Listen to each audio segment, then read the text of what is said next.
Hello friends, good evening, नमस्कार। कैसे हो साथियों? एक बार फिर से भारतीय संविधान और राज व्यवस्था में मैं आपका दोस्त प्यारेलाल सांकला आपके अपने यूट्यूब चैनल पर आपका हार्दिक स्वागत और अभिनंदन करता हूं। जैसा कि मित्रों मैंने कहा था कि आपके बीच लगातार रूबरू रहूंगा, तो लीजिए एक बार फिर से हाजिर हुआ हूं भारतीय संविधान को लेकर। मित्रों, पिछले वीडियो में हमने पढ़ा था भारतीय संविधान की प्रमुख अनुसूचियों के बारे में, और आज हमारा जो वीडियो है वो है संविधान सभा का गठन। कैसे भारतीय संविधान सभा का गठन हुआ और हमारा संविधान कैसे बना। मित्रों, इस पर सबसे पहले हम चर्चा करते हैं संविधान सभा पर। पहली बार ब्रिटिश सरकार की उपज से 1773 में रेगुलेटिंग एक्ट के दौरान पहली बार संविधान का उल्लेख हुआ था। यानी जब भारत पर अंग्रेज राज कर रहे थे, ब्रिटिश शासन राज कर रहा था, तब अंग्रेजों की ओर से, कंपनी की ओर से पहली बार भारत में एक संविधान की रूपरेखा तैयार की थी, और वो रूपरेखा थी 1773 रेगुलेटिंग एक्ट के दौरान। इसमें भारतीयों का कोई पार्टिसिपेट योगदान नहीं था। ये एक्ट 1774 यानी 1774 में पारित होता है, और इसमें पहली बार भारत में सुप्रीम कोर्ट यानी सर्वोच्च न्यायालय की स्थापना की उल्लेख यानी चर्चा होती है। भारत में पहली बार सुप्रीम कोर्ट की स्थापना कब हुई थी? 1774 में रेगुलेटिंग एक्ट के दौरान। इसके बाद बात करते हैं मित्रों, भारतीय संविधान की असली जो रूपरेखा है वो पहली बार हमें दिखाई मिलती है 1895 में।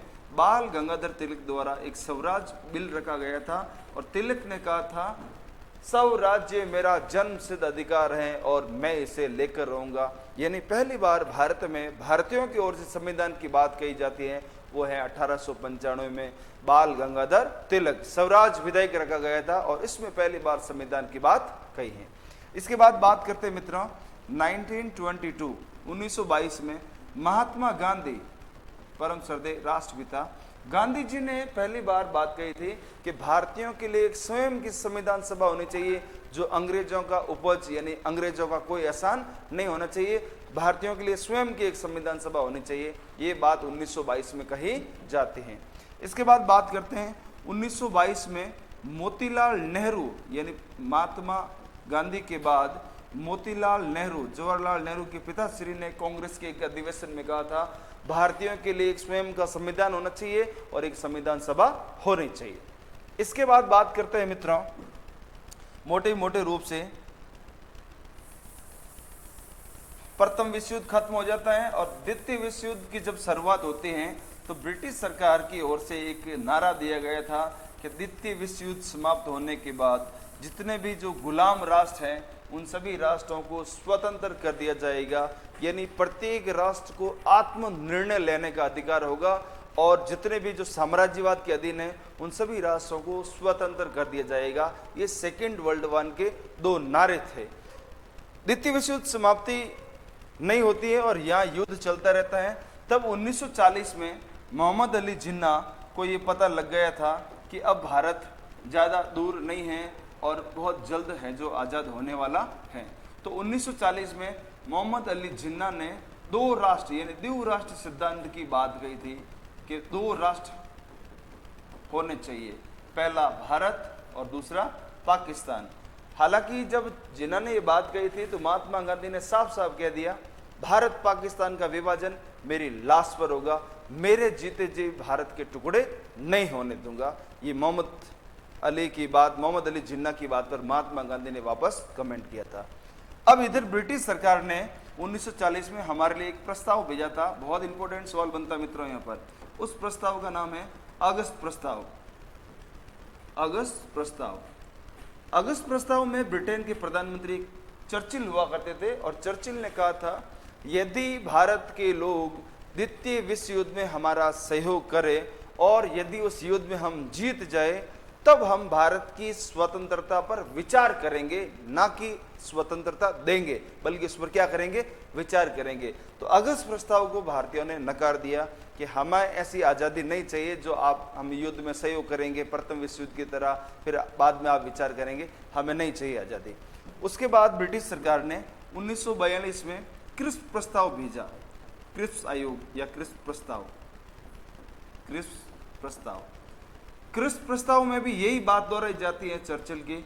तब यहाँ पर महात्मा गांधी ने कहा he is post dated cheque, यानी ये एक दिवालिया बैंक है, ऐसे आयोग की हमें कदापि जरूरत नहीं है। द्वितीय विश्व युद्ध 1945 में खत्म हो जाता है मित्र, और 1945 में समाप्त होने के बाद सीधी सी यहाँ बात आती है भारतीय संविधान के निर्माण की, संविधान की रूपरेखा की। तो अब ब्रिटिश सरकार ब्रिटेन की ओर से संविधान का निर्माण करने के लिए एक आयोग भेजते हैं। उस आयोग का क्या नाम है, उस पर हम जो चर्चा करते हैं। मार्च 1946 ब्रिटिश सरकार की ओर से एक आयोग भेजा जाता है। उस आयोग का नाम है कैबिनेट मिशन आयोग। कैबिनेट मिशन आयोग क्या है मित्रों? कैबिनेट मिशन आयोग। कैबिनेट मिशन आयोग का नाम कैबिनेट मिशन क्यों रखा गया? पहला प्रश्न यह है।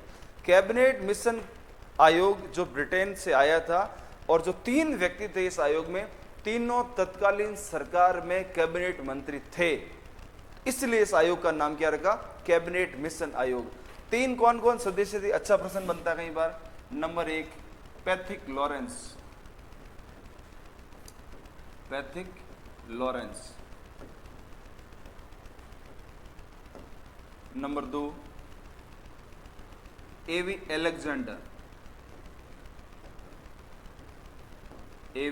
एलेक्जेंडर।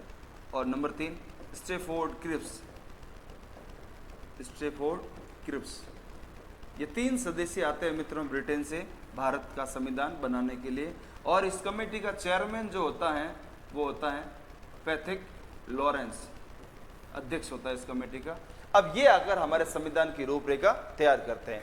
जब कैबिनेट मिशन आया था तब है जो संविधान सभा में सदस्यों की संख्या कितनी थी? अच्छा प्रश्न बनता है। कैबिनेट मिशन के समय संविधान सभा की सदस्यों की संख्या थी 389। एक प्रश्न पूछ सकते हैं मित्रों मुझे कि भाई संविधान सभा में जो सदस्यों की संख्या थी वो 399 ही क्यों रखी? 400 रख देते, 500 रख देते, 350 रख देते, 200 रख देते।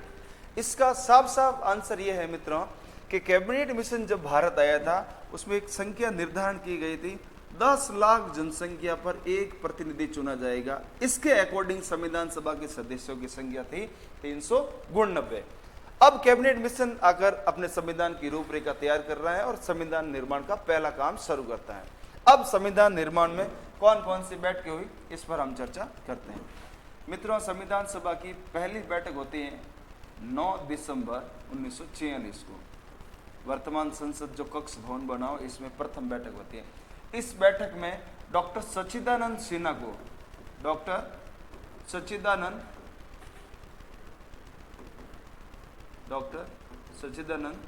को संविधान सभा का अस्थायी अध्यक्ष चुन लिया जाता है। सच्चिदानंद सिन्हा सबसे वयोवर थे, बुजुर्ग थे, इसलिए संविधान सभा का अस्थायी अध्यक्ष चुन लिया गया था। मित्रों प्रथम बैठक में भाग लेने वाले सदस्यों की संख्या थी 209, और इस प्रथम बैठक में जो सदस्य संख्या ने भाग लिया था, 207 सदस्यों ने भाग लिया था, और इस बैठक में 9 महिलाएं थी। प्रथम बैठक में कितनी महिलाएं थी पूछा जाता कई बार प्रश्न, तो उत्तर हो जाएगा 9 महिलाएं। वैसे एक प्रश्न यहाँ पर और है, संविधान सभा में कुल महिलाओं की संख्या कितनी थी? तो कुल महिलाएं हैं मित्रों 15। प्रथम बैठक में कितनी महिलाओं ने भाग लिया? 9 ने। प्रथम बैठक में कितने सदस्यों ने भाग लिया? 207 लोगों ने भाग लिया था, जिसमें महिलाएं कितनी थी? 9, जबकि संविधान सभा में कुल महिलाएं कितनी है? 15 है। और इस बैठक में डॉक्टर सच्चिदानंद सिन्हा को संविधान सभा का अस्थायी अध्यक्ष चुन लिया गया था। अब प्रथम बैठक के बाद मित्रों दूसरी बैठक बहुत इंपॉर्टेंट मानी जाती है संविधान की दृष्टि से। दूसरी बैठक होती है मित्रों 11 दिसंबर 1946 को, 11 दिसंबर 1946 को। और इस बैठक में डॉक्टर राजेंद्र प्रसाद को संविधान सभा का स्थायी अध्यक्ष चुन लिया जाता है। संविधान सभा का अध्यक्ष है जो डॉक्टर राजेंद्र प्रसाद को चुन लिया जाता है। इसी काल में तीसरी जो बैठक है वो भी बहुत महत्वपूर्ण है, और कई बार एग्जाम में भी प्रश्न पूछा गया है कि संविधान सभा की तीसरी बैठक कब हुई? 13 दिसंबर 1946 को संविधान सभा की तीसरी बैठक हुई थी। और इस तीसरी बैठक में जवाहरलाल नेहरू ने उद्देश्य प्रस्ताव पेश किया, जिनको बाद में उद्देशिका के नाम से जानते हैं और वर्तमान में उनको प्रस्तावना के नाम से जानते हैं। तो तीसरी बैठक में नेहरू जी द्वारा उद्देश्य प्रस्ताव पेश किया गया था। 13 दिसंबर 1946 को संविधान सभा की तीसरी बैठक होती है और ये बैठक JL नेहरू यानी जवाहरलाल नेहरू ने उद्देश्य प्रस्ताव पेश किया गया था, जो 22 जनवरी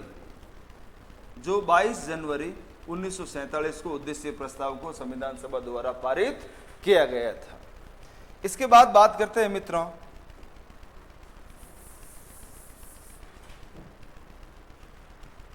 भारतीय संविधान की अंतिम जो बैठक है, वो अंतिम बैठक होती है मित्रों 24 जनवरी 1950 को, 24 जनवरी 1950 को। और इस बैठक में मित्रों सर्वसम्मति से, सबकी सहमति से डॉक्टर राजेंद्र प्रसाद को संविधान सभा का जो अध्यक्ष था, इसको भारत का राष्ट्रपति चुन लिया गया था। भारत का राष्ट्रपति चुन लिया गया था किसको? डॉक्टर राजेंद्र प्रसाद को। अब मित्रों एक बात करते हैं यहाँ पर कि संविधान सभा में कई ऐसे फैक्ट हैं जिनमें कई बार प्रश्न पूछा गया है। क्या फैक्ट है? संविधान बनने में कितना समय लगा, संविधान निर्माण के लिए कुल बैठकें कितनी हुई, संविधान में मूल अनुच्छेद कितने थे, संविधान सभा के उपाध्यक्ष कौन थे, संविधान के वक्ता कौन थे, ये सारे प्रश्न कई बार एग्जाम में प्रश्न पूछा गया है। तो सबसे पहले बात करते हैं हम भारतीय संविधान के सलाहकार कौन थे। मित्रों सबसे बड़ी चीज होती है सलाह। भारतीय संविधान के सलाहकार थे सर BN राव। बहुत अच्छा प्रश्न बनता है मित्रों। सर BN राव भारतीय संविधान के बहुत बड़े संवैधानिक सलाहकार थे। इसके बाद बात करते हैं मित्रों संविधान सभा के उपाध्यक्ष कौन थे। संविधान सभा के उपाध्यक्ष कौन थे? हरिश्चंद्र मुखर्जी, SC मुखर्जी, ये संविधान सभा के उपाध्यक्ष थे। इसके बाद बात करते हैं मित्रों संविधान बनने में समय कितना लगा? 2 वर्ष 11 माह और 18 दिन भारत के संविधान बनने में समय लगा। संविधान निर्माण के लिए मित्रों बैठकें कितनी हुई थी? 166 बैठकें हुई थी। संविधान निर्माण में कुल खर्चा कितना आया था? लगभग 64 लाख रुपए, लगभग 64 लाख रुपए। एक चीज यहां पर और है मित्रों, भारत का संविधान बनने में 64 लाख रुपए लगे थे और पाकिस्तान के संविधान में 65 करोड़ रुपए लगे थे। ऐसा क्यों? भारत का संविधान संविधान सभा के द्वारा बनाया गया था, जबकि पाकिस्तान का संविधान पाकिस्तानियों के द्वारा बनाया गया था। लेकिन वो सारा जो खर्चा आया था उनका, वो सारा खर्चा हम भारत के लोगों ने दिया था। एक फिल्म आई थी मित्रों 2001 में, आप सबने देखी होगी, गदर एक प्रेम कथा, और उसमें एक फेमस डायलॉग था सनी देओल का। क्या था? किन हिंदुस्तानियों को गोली से उड़ाएंगे आप लोग? हम हिंदुस्तानी की वजह से आप लोगों का वजूद है। दुनिया जानती है कि बंटवारे के बाद हम लोगों ने आप लोगों को 65 करोड़ रुपए दिए थे, तब जाके आपके सर पे तरपाल आई, बरसात से बचने की हैसियत नहीं और गोलीबारी की बात कर रहे हैं आप लोग। हिंदुस्तान जिंदाबाद। यानी ये 65 करोड़ रुपए भी हमने पाकिस्तान को दिए थे। अंततः 26 नवंबर 1949 को भारत का संविधान बनकर तैयार हो गया था। इस दिन को मित्रों विधि दिवस के रूप में भी मनाया जाता है, विधि दिवस के रूप में, और हाल ही में इसको संविधान दिवस के रूप में भी मनाया जाता है। हाल ही में इसको मित्रों संविधान दिवस के रूप में भी मनाया जाता है। इसके बाद बात करते हैं मित्रों 26 जनवरी 1950 को भारत के संविधान को लागू किया गया था, और जिस दिन मित्रों भारतीय संविधान को लागू किया गया था उसी दिन भारत के नागरिकों को मूल अधिकार सौंप दिए गए थे। 7 फंडामेंटल राइट्स, 7 अधिकार सौंप दिए गए थे। जिस दिन हमारा संविधान लागू हुआ मित्रों, उस दिन भारतीय संविधान में 395 अनुच्छेद यानी आर्टिकल प्लस 8 अनुसूचियां प्लस 22 भाग, 22 भाग।